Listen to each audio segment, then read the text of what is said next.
बेहद सलाम। उम्मीद है ये नशस्त सब के लिए बहुत दिल पजीर होगी। मैं चाहती तो ये थी कि बराह रास्त सबके साथ शामिल हूँ, लेकिन कुछ ऐसी मसरूफियत कि मैं नहीं शायद मौजूद हो सकूँ, तो इसलिए अभी इस वक्त ये अपनी कुछ सोच और कुछ जो इकबाल की शायरी के बारे में कुछ पहलू जो मुझे बहुत ज़्यादा दिल को छूते हैं, उनके बारे में आपसे कुछ बात करूँ और शेयर करूँ। इकबाल को बहैसियत फ़लसफ़ी और एक बहुत ही मुफ़क्किर के तौर पर तो हम आम तौर पर उनका तारुफ़ करते हैं, और उस यकीनन इकबाल की शायरी में बहुत से ऐसे तसव्वुरात हैं और बहुत सी ऐसी बातों का या ऐसे इशारे हैं जो कि कौमों के लिए बहुत सारे ज़मानों के लिए एक तरह से एक मुसल्लमा असूल हैं, और हम हमेशा उनकी तरफ देखते हैं ताकि कुछ उनसे हिदायत और कई दफ़ा सबक हासिल कर सकें। और अक्सर जो शायरी हम सुनते हैं या पढ़ते हैं इस हवाले से, उसमें कुछ ऐसा लगता है जैसे मुश्किल शायरी है, या तसव्वुरात या वो ख़यालात जो उसमें बयान किए गए हैं वो थोड़े से अमीक और गहरे और थोड़े पेचीदा हैं। उमूमी तौर पर इकबाल के बारे में ऐसे ही कहा जाता है कि वो एक संजीदा और फ़लसफ़ी शायर हैं। फ़लसफ़े खुदी पे बात होती है या किसी भी हवाले से अगर आप देख लें कि क़याम मशरिक़ और उनका सारा कलाम, चाहे फ़ारसी का कलाम हो या उर्दू का कलाम हो, उसमें गहरे माने ढूंढ कर मुश्किल तसव्वुरात को हम देखने की कोशिश करते हैं। ऐसा है, और उनके कलाम को जो ज़्यादा मकबूलियत हुई है उसमें उनकी फ़िक्र का बहुत दखल है। लेकिन इस तरह से इकबाल को जब हम देखते हैं तो उनकी शायरी का एक नहायत लतीफ़ पहलू भी है। जिस तरह से वो इस्तारात को और यूज़ करते हैं और तशबीहात का इस्तेमाल करते हैं, यानी मेटाफर्स एंड सिमिलीज़, वो इतने खूबसूरत हैं और कि अगर आप उन्हें पढ़ें तो आपके आँखों के सामने एक तस्वीर उभरने लगती है, यानी विजुअल इमेजरी उनकी बहुत अच्छी है। तो मैं चाहती थी कि थोड़ा सा ये इस पहलू की तरफ भी इशारा करूं कि उनकी जो यकीनन फ़लसफ़ा, फ़िक्र, वो सब बहुत अहम है, लेकिन जो उनके कलाम की शेरियत है और उसमें जो एक नगमगी है और एक जो फितरत से उनकी कुर्बत या पसंदीदगी या लगाव का इजहार होता है, और उसमें कितने सादा अंदाज से वो कितनी गहरी बात कहते हैं, इसको भी मुझे लगता है कि बहुत तवज्जो देने की ज़रूरत है। और उनकी शेरियत को कहीं हम, उनकी नगमगी को, शेरियत को, शेरी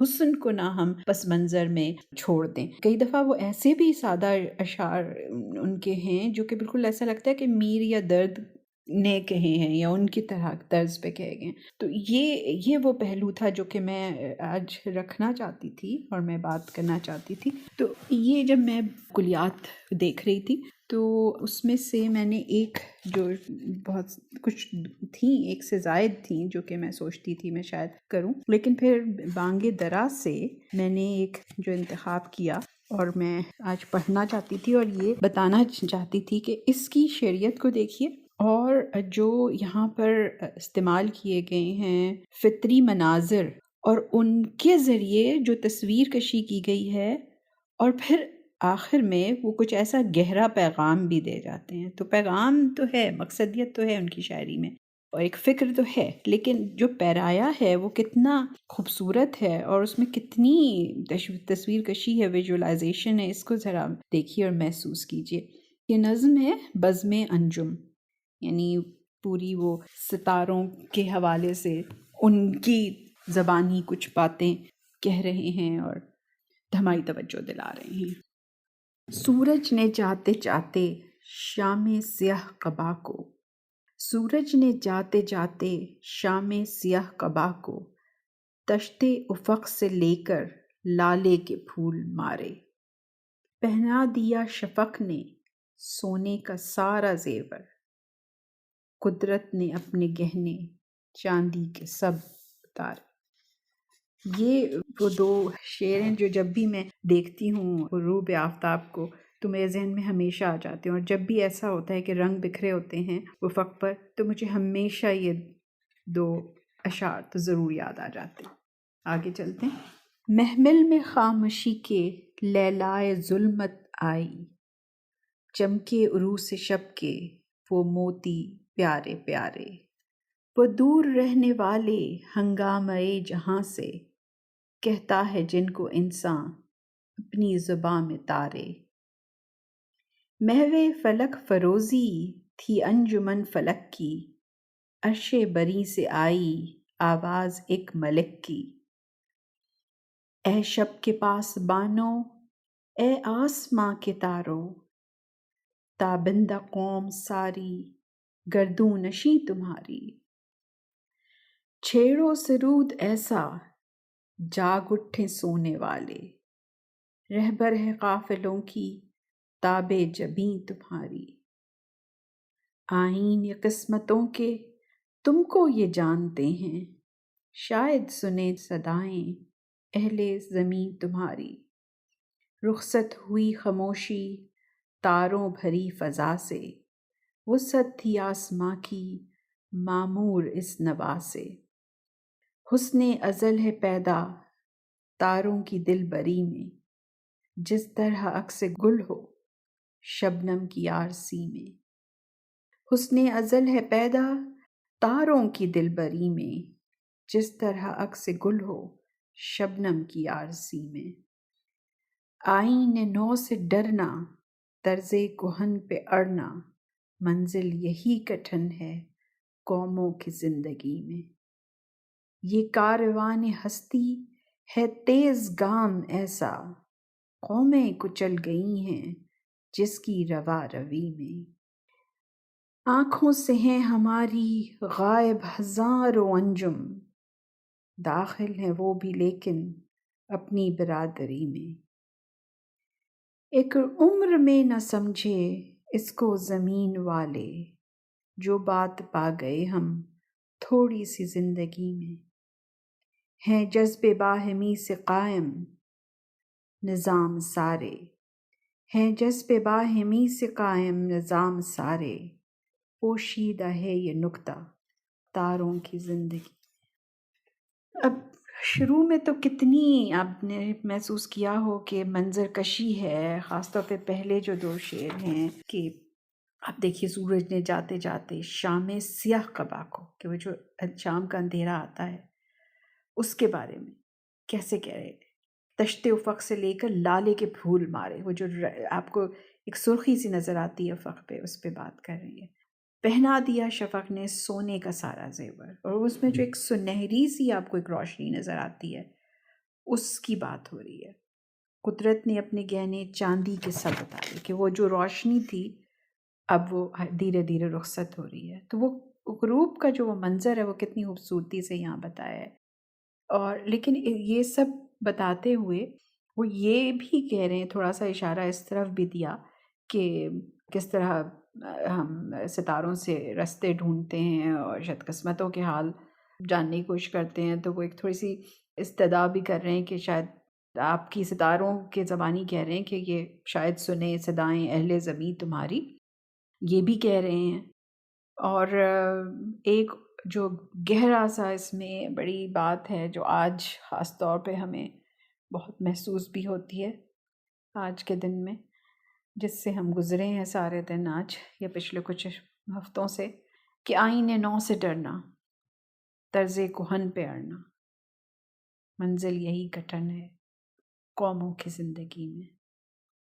تو اکثر ہم یہی دیکھتے ہیں آ رہے ہیں کہ ہم طرز کہن اپنے آگے بڑھ نہیں پا رہے ہیں، ہم بحیثیت قوم بھی ہم کسی ایسے ہی گردش میں ہیں کہ ہم اپنے نئی سوچ یا پرانی فکر سے آزاد نہیں ہو پا رہے، اور یہی ہماری اصل میں جو کٹھنائی ہے، دشواری ہے، وہ یہی ہے۔ اور یہ بات اقبال نے کب کہی تھی، آج بھی ہم اس کو محسوس کر رہے ہیں۔ اور یہ بھی انہوں نے بتا دیا کہ یہ جو کاروان ہستی ہے، زندگی کا نظام ہے، یہ بہت تیز ہے، جس میں کہ اگر ہم نے طرز کہن پہ ہی اڑے رہے تو جیسے قومیں کچل گئی ہیں اور ہم بھی آگے نہیں بڑھ پائیں گے۔ یہ بہت اہم پیغام ہے جو اس میں انہوں نے دیا۔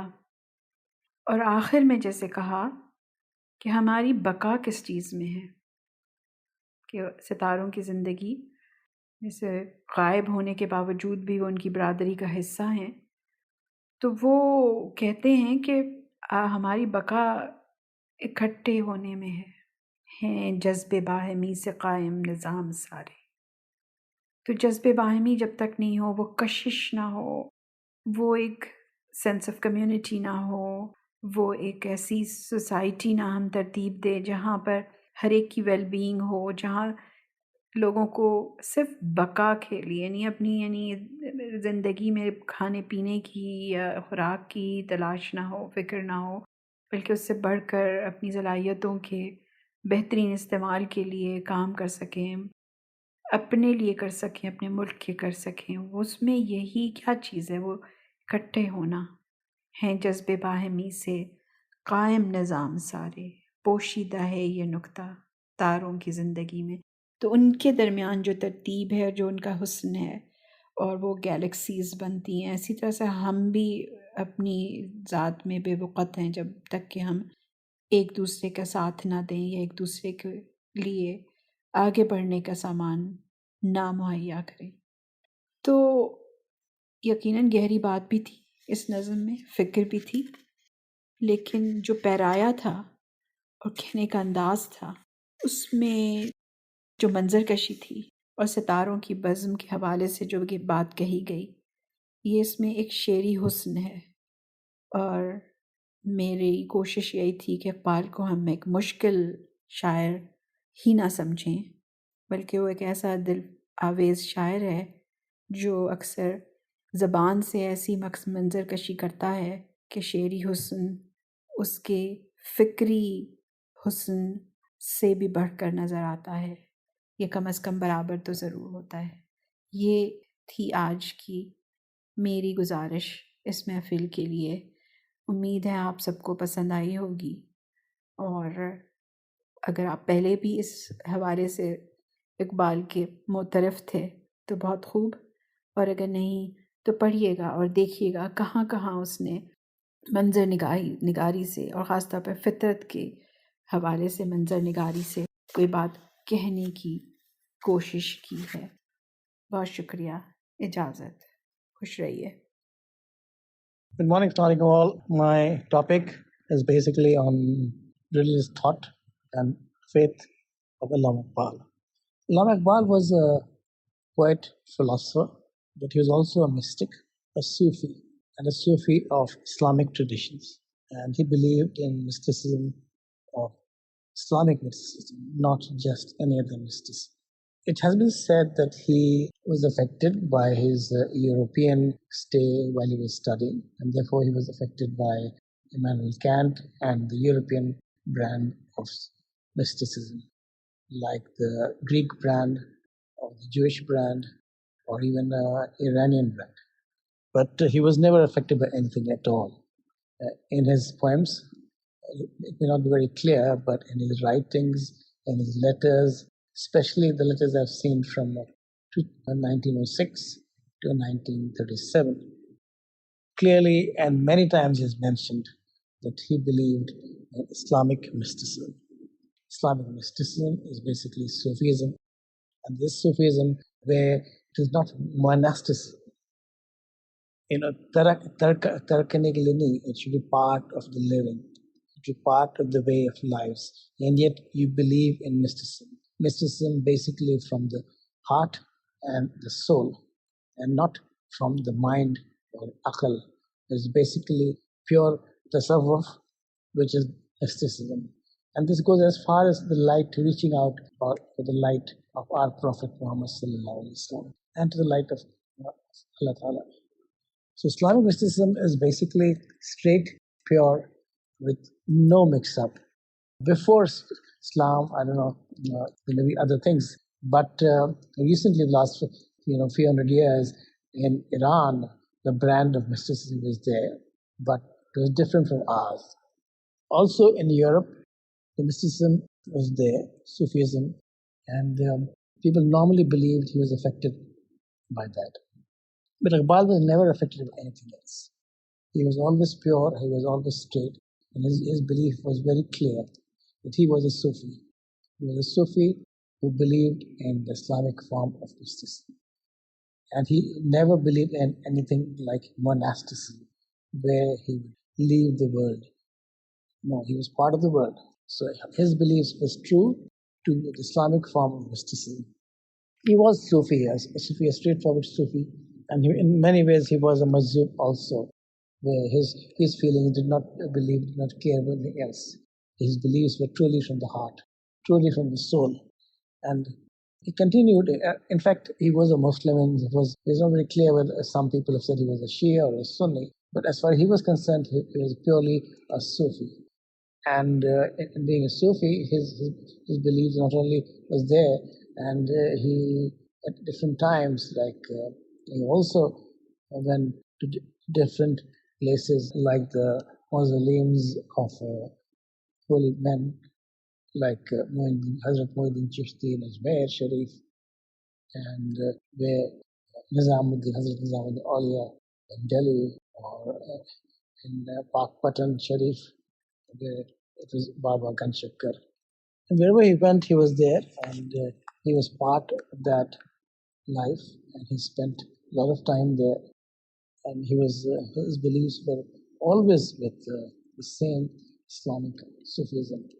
I mean, over the last, from early life to the later life when he was studying in Europe, and then after that when he came back to Pakistan, still he remained the same true form of belief. Now, although people think that his beliefs were tainted or affected by different forms of mysticism, and in that mysticism, he did not adhere to any of these things. In his letters, it has been very, very clear about his way of Sufism and mysticism, and he never became part of any form of Iranian mysticism or any other mysticism. In fact, the number of Irani poets like Shiraz and others, he respected them. But as far as the beliefs were concerned in terms of mysticism, he never agreed with them. But he was very critical.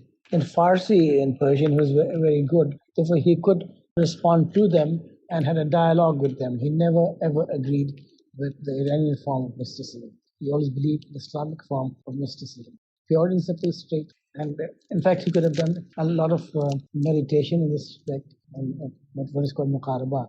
And he was trying to reach out to the light. Every mystic, every Sufi reaches out to the light, and their beliefs are purely from the heart and the soul. And in being through heart and soul, they do not care about anything else. They don't care about the mind or the normal thinking ways of life. Nothing to mix them up. There was no pollution, and there was no mix-up. His beliefs were always the same. Now, how can we say that he was like that, or he never changed his beliefs? Now, the best research would be not only to read his poetry, but also look at his letters.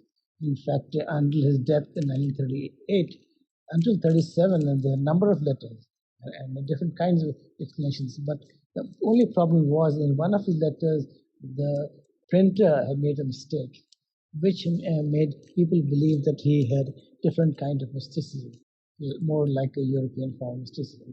But in truth, he was never ever changed. He was always the same and believed in Islamic mysticism or Islamic Sufism. So he was never changed. I mean, he always believed the same thing. He always believed Islamic Sufism, Islamic mysticism. Islamic mysticism is all part of what we call Ruhaniyat, or the spirit, the Ruh. In Ruhaniyat, people study and they also give lessons.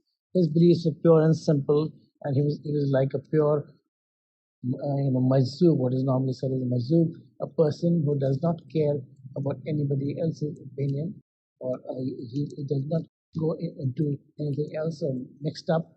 He remains the same. He's never ever affected, and that's how Iqbal was. Iqbal was never affected by any other form of people or inspiration from anything else. And he studied the Indian form, which is the Hindu mysticism. He studied the Greek mysticism. He studied other forms like Jewish mysticism and the Christianity mysticism, and especially he did a lot of research and beliefs and studied the Iranian form of mysticism. But he always rejected that form of mysticism over his own beliefs, which was Islamic mysticism. He never wavered. He remained the same right from the beginning until his death. He always believed an Islamic form of mysticism. Islamic mysticism is the same, the belief in the Sufis belief where they actually have faith directly from the man to God Almighty. And this is tasawuf and tawakkul. With tasawwuf, you're a Sufi, and tawakkul, nothing else. In fact, nothing else matters. Their objective is to have the razi or agreement or approval of Almighty Allah. If you get the approval, or if Allah Ta'ala is razi with you, then nothing else matters. That is the kind of Sufism. And the light that you go for is the light of Prophet Muhammad Sallallahu Alaihi Wasallam. And he also believed in the concept of the actual truth where the Prophet is alive. In terms of his soul, in terms of ruh, he is always alive. And that's how he appears in dreams of a number of Muslims. And when they seek out for him, Allah comes in the dreams to advise, it comes in dreams in different forms. So as a ruh or soul, he is alive. And in fact, not just him, but many holy men are also alive in terms of the ruh, in terms of the soul, and they can reach out. They can reach anybody, anywhere, and they can travel. In fact, they can travel to anywhere, to any person. And his beliefs were always true. Right at the beginning, they never changed. Iqbal's beliefs were pure Islamic form of mysticism or Sufism. He remained the same and true right at the beginning until the later years, in 1937, where still he wrote letters to a lot of people, important people from India and Pakistan, in fact, prior to Pakistan, in the subcontinent. He wrote letters, he explained these concepts, and he always made it sure to believe in the Islamic form of mysticism. He was a pure and simple Sufi. Thank you.